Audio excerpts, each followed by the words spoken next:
मित्रों नमस्कार, मैं हूं पंडित कैलाश नरेवसी और आप देख रहे हैं मेरा यूट्यूब चैनल संस्कृति सेज। मित्रों, आज की वीडियो का विषय है बकरी पंचग्रही योग। मित्रों, 4 सितंबर से 16 सितंबर तक 5 ग्रह ऐसे हैं जो अपनी वक्र गति में रहेंगे, बकरी रहेंगे अर्थात उल्टे चलेंगे। इसी पर चर्चा होगी। और यह जो बकरी पंचग्रही योग बन रहा है, यह हमारे भारत के लिए किस तरह से इसके परिणाम होंगे और जो विश्व है, वैश्विक परिदृश्य, वैश्विक घटनाक्रम पर इसका क्या प्रभाव रहेगा, इसी का आज एक छोटा सा विश्लेषण करूंगा। वीडियो थोड़ा सा लंबी भी हो सकती है, ज़्यादा नहीं होगी, 12-14 मिनट की वीडियो हो सकती है। और आप वीडियो के आरंभ से अंत तक बने रहिए। और हमारे भारतवर्ष के लिए बहुत अच्छी सूचना इसमें है, बहुत अच्छा फलादेश प्रिडिक्शन है। सर्वप्रथम आपसे अनुरोध है कि आप मेरे चैनल को सब्सक्राइब करके मुझे सहयोग प्रदान कीजिए और मेरी वीडियो को लाइक कीजिए और अपने ज्योतिष धर्म सनातन प्रेमियों के साथ इसको शेयर भी कीजिए। मित्रों, चर्चा करते हैं बकरी ग्रहों पर। जो बकरी पंचग्रही योग बन रहा है, इसमें जो 5 ग्रह बकरी हो रहे हैं वह कौन कौन से हैं? बुध, गुरु, शनि, राहु और केतु। राहु केतु तो नैसर्गिक रूप से हमेशा वक्र गति में ही चलते हैं, लेकिन बुध, गुरु और शनि, यह 3 ग्रह भी साथ साथ बकरी होते हुए 5 ग्रह ऐसे हो रहे हैं जो बकरी हो रहे हैं। और अब इसको समझने के लिए हमें सबसे पहले अपने भारतवर्ष की कुंडली को देखना पड़ेगा, उसको समझना पड़ेगा। और इस पंचग्रही योग के मध्य में जो ग्रहों का गोचर है उस पर भी दृष्टिपात करना पड़ेगा। यह भारत की जन्मपत्री है और यह 10 सितंबर का उसका गोचर है। तो मित्रों, इस प्रकार से यह भारतवर्ष की जन्मपत्री और 10 सितंबर का गोचर। 10 सितंबर का गोचर क्यों रखा है? क्योंकि 10 सितंबर ठीक इसके मध्य में पड़ रहा है, 4 सितंबर से 16 सितंबर के बीच में, इसलिए 10 सितंबर के गोचर को मैंने यहाँ पर लिया है। अब मैं आपको बताता हूँ जो ग्रह अस्त हैं और इस बीच बकरी हैं। सर्वप्रथम मंगल अस्त है 15 सितंबर से 14 जनवरी तक, तो यह भी अस्त है, लेकिन 16 सितंबर तक का हम ले रहे हैं, इसको मैंने छोड़ दिया है। बुध जो अस्त है 25 अगस्त 2023 से 13 सितंबर 2023 तक, यह अस्त की बात मैं आपको बता रहा हूँ, मंगल और बुध की। अब आता हूँ बकरी ग्रहों में। बुध बकरी हो रहा है 24 अगस्त से 16 सितंबर तक। यही 16 सितंबर सबसे पहले यह मार्गी होगा, अन्य बकरी ग्रहों से पहले होगा मार्गी। दूसरा है गुरु 4 सितंबर से 31 दिसंबर तक। अब 4 सितंबर से गुरु बकरी हो रहा है और 16 सितंबर को बुध मार्गी हो रहा है, इसलिए 16 सितंबर और 4 सितंबर का यहाँ पर यह एक संयोग है। और शनि 17 जून से 4 नवंबर तक, 17 जून 2023 से 4 नवंबर 2023 तक यह शनि वक्र गति में हैं। राहु केतु जैसे मैंने आपको पहले बताया, यह नैसर्गिक रूप से नेचुरली यह रेट्रोगेट होते हैं, बकरी होते हैं। अब इस कुंडली का विश्लेषण करते हैं। लग्नेश व षष्ठेश शुक्र तीनों कुंडलियों में, अर्थात दोनों कुंडलियों में शुक्र क्या है, लग्नेश भी है और षष्ठेश भी है। दोनों कुंडलियों में तृतीय भाव में स्थित है। और तृतीय भाव जो है हमारे भारतवर्ष की कुंडली का जब हम विश्लेषण कर रहे हैं, तृतीय भाव उसके पड़ोसी का भाव है। और भारत की बात में वजन रहेगा, अर्थात भारत की बात में जो कहते हैं दम रहेगा। सरकार का प्रतिनिधि ग्रह शनि, प्रतिनिधि ग्रह जो शनि है वह लग्नेश शुक्र पड़ोसी ग्रहों में षडाष्टक योग से पड़ोस में खटपट के बाद भी बकरी शनि प्रभावी होकर भारत की स्थिति को मजबूत बनाता है। कूटनीतिक जो डिप्लोमेसी है, कूटनीतिक जो बातें हैं, कूटनीति की जीत का यह समय है। भारत की कूटनीति इस प्रकार से रहेगी, जितने भी वैश्विक परिदृश्य है, घटनाक्रम है, उस पर भारत की बात, भारत की कूटनीति सर्वोपरि रहेगी। और 10 सितंबर को जो है चंद्रमा और शुक्र जो मैंने गोचर बताया, उसमें चंद्रमा और शुक्र एक साथ तृतीय भाव में हैं। और चंद्रमा वहाँ पर स्वग्रही हो जाता है, क्योंकि भारत की कुंडली का जो लग्न है वो वृषभ लग्न है, तृतीय भाव जो है कर्क राशि का भाव है, वहाँ पर चंद्रमा और शुक्र हैं। और शुक्र उदित हैं और बकरी भी नहीं है, यह बहुत अच्छा संयोग है। तीसरा बिंदु जो है बहुत महत्वपूर्ण है, स्वग्रही सूर्य चतुर्थ भाव में है।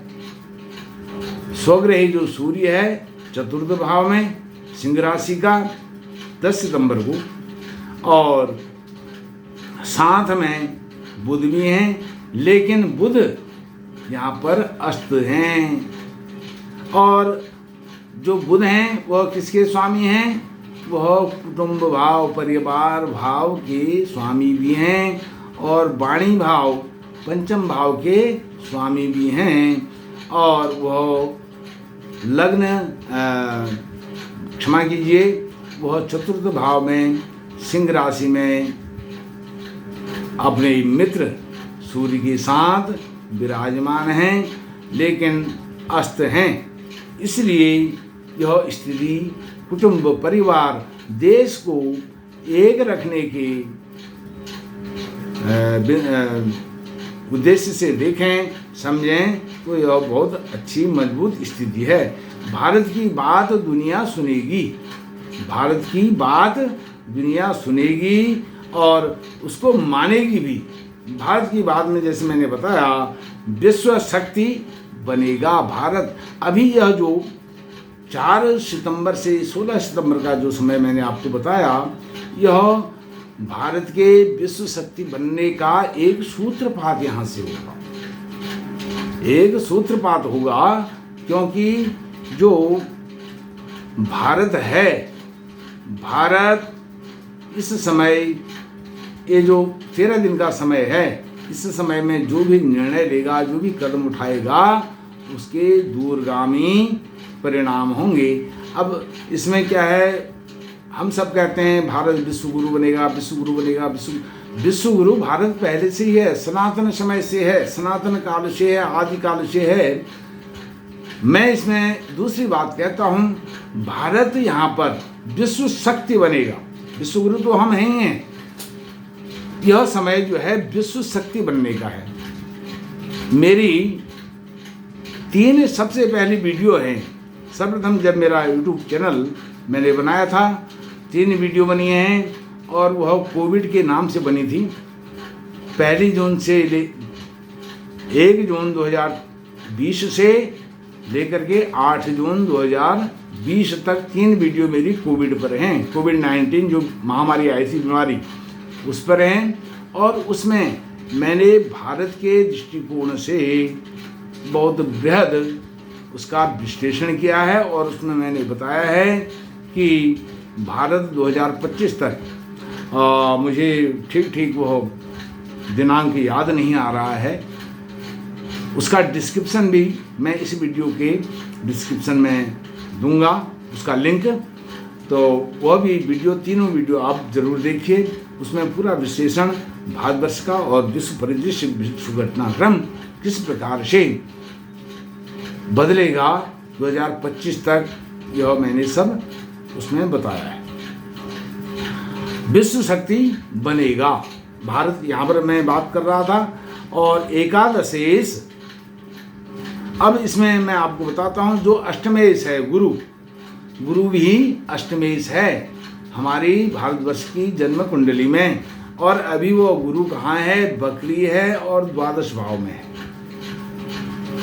जो अष्टम भाव का स्वामी है गुरु और द्वादश भाव में है। अष्टम भाव, यह भाव पीड़ा का, दुख का, मृत्यु का भाव है। और यह व्यय भाव में है और बकरी है। जब अष्टम भाव का स्वामी व्यय भाव में है, एक प्रकार से यह विपरीत राजयोग भी बनाता है। और बकरी स्थिति में होने के कारण वह ग्रह और मजबूत हो जाता है और उसमें ताकत आती है, शक्तिशाली, शक्तिमान वह ग्रह बन जाता है।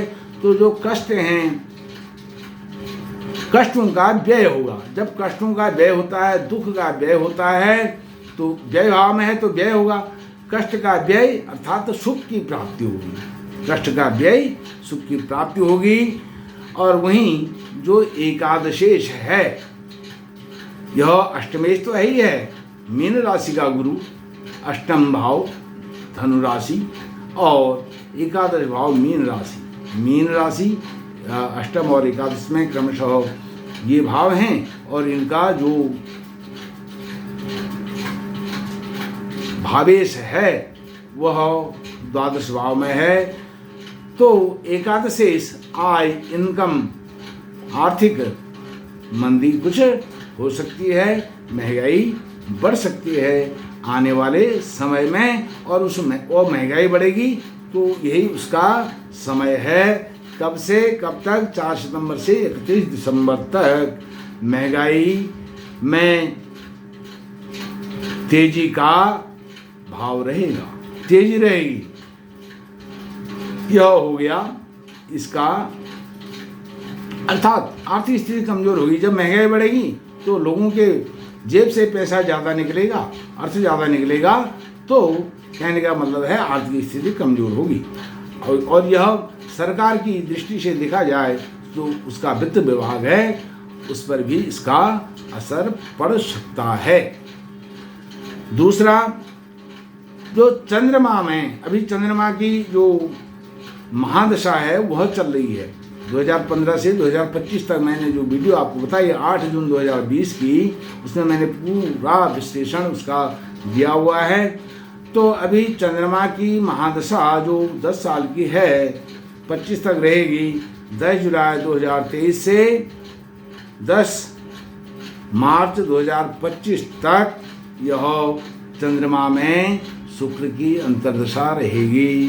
चंद्रमा में शुक्र की अंतर्दशा 10 जुलाई 2023 से 10 मार्च 2025 तक रहेगी।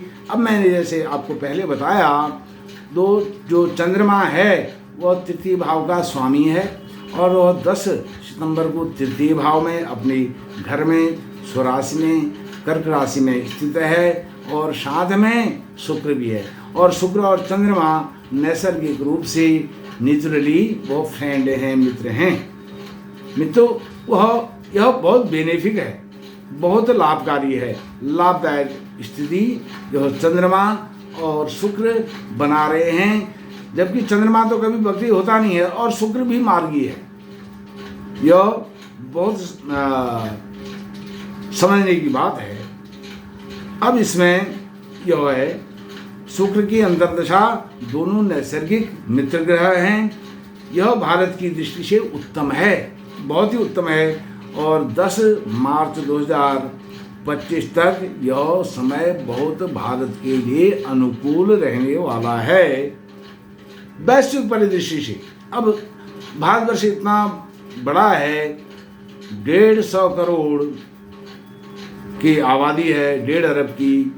और जब तक कहीं न कहीं कुछ न कुछ छोटी मोटी घटनाएं होती रहती हैं, कुछ नकारात्मक चीज़ें भी आती हैं, लेकिन मैं बात कर रहा हूँ सकारात्मक की। जो सकारात्मक घटनाएं घटने वाली हैं, जो घटित होने वाला है वैश्विक परिदृश्य में, मैं उसको एक लार्जर प्रोस्पेक्टिव के तौर पर देख रहा हूँ, वो आपको बता रहा हूँ। तो इससे संबंधित जो मेरी वीडियोज हैं, 1 जून 2020, 4 जून 2020, 8 जून 2020, कोविड वैश्विक महामारी कोरोना के नाम से, यह मैं आपको दिखाना चाहता हूँ।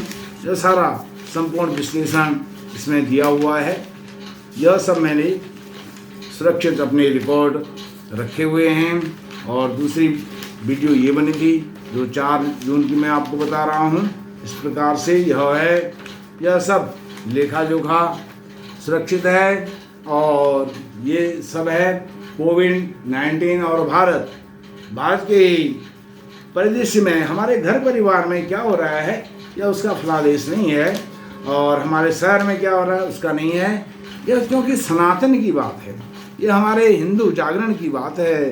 तो इसमें एक लार्जर प्रोस्पेक्टिव में इसको देखना चाहिए। मित्रों, इस प्रकार से आप मेरी उन कोविड से संबंधित वीडियोज़ को अवश्य देखें। मेरे चैनल में लगभग 500 वीडियोज़ हैं और उसमें केवल ज्योतिष पर 80% वीडियो है, 80% वीडियो हैं। और आध्यात्म पर और हमारे जो पर्व हैं, तिथि हैं, त्यौहार हैं, उन पर 15% हैं। और अन्य राजनीतिक मामलों पर भी, जहाँ पर सनातन को कहीं चोट पहुँचती है, कुछ नकारात्मक सनातन के दृष्टि से होता है, वहाँ पर भी मैं वीडियो बनाता हूँ। जो राजनीतिक लोग हैं उनके लिए भी मैं कटु वचन बोलता हूँ, और वो जब ठीक करते हैं, हमारे अनुकूल करते हैं, तो हम उनकी सराहना भी करते हैं। और लेकिन जब प्रतिकूल होता है तो हमें उनकी आलोचना जो भी आप कहें वह करनी चाहिए। मित्रों, इस प्रकार से यह है पंचग्रही योग, जो 5 बकरी ग्रह बन रहे हैं, बकरी पंचग्रही योग। यह हमारे देश के लिए बहुत महत्वपूर्ण होने वाला है। और इससे भारत का एक जो प्रतिमान है, जो पुरानी हमारी चीज़ें हैं, विश्व में हमारी जो एक धमक थी, वह इस समय में, इस 13 दिन के अंदर उसका बीजारोपण, सूत्रपात होने वाला है। मित्रों, आपने मुझे बकरी पंचग्रही योग पर, भारत के घटनाक्रम पर, वैश्विक घटनाक्रम पर इसको श्रवण किया। और यह फिर से मैं भारत की जन्मपत्री और 10 सितंबर की गोचरवाड़ी जन्मपत्री आपको फिर से दिखाता हूँ। इसको आप देखिए और इसको देख करके आप भी इस पर नज़र रखिए कि जो बताया गया है, जो मैंने कहा है, वह घटित किस प्रकार से होता है, वो घटित होता है कि नहीं होता है। और प्राकृतिक चीज़ें भी कुछ होंगी, उठापटक भी होंगी। बहुत बड़ा क्षेत्रफल है, बहुत बड़ी आबादी है। तो इस पर नहीं जाते हुए, अन्यथा बातें नहीं करते हुए, मैं अपनी वाणी को विराम देता हूँ। और मैं आशा करता हूँ कि आपने मेरे चैनल को सब्सक्राइब कर लिया होगा, वीडियो को लाइक कर लिया होगा। और अब कृपा करके इस वीडियो को अपने ज्योतिष प्रेमी, सनातन प्रेमी, धर्म प्रेमियों के साथ इसको शेयर भी कीजिए। आपका बहुत बहुत धन्यवाद। नमस्कार।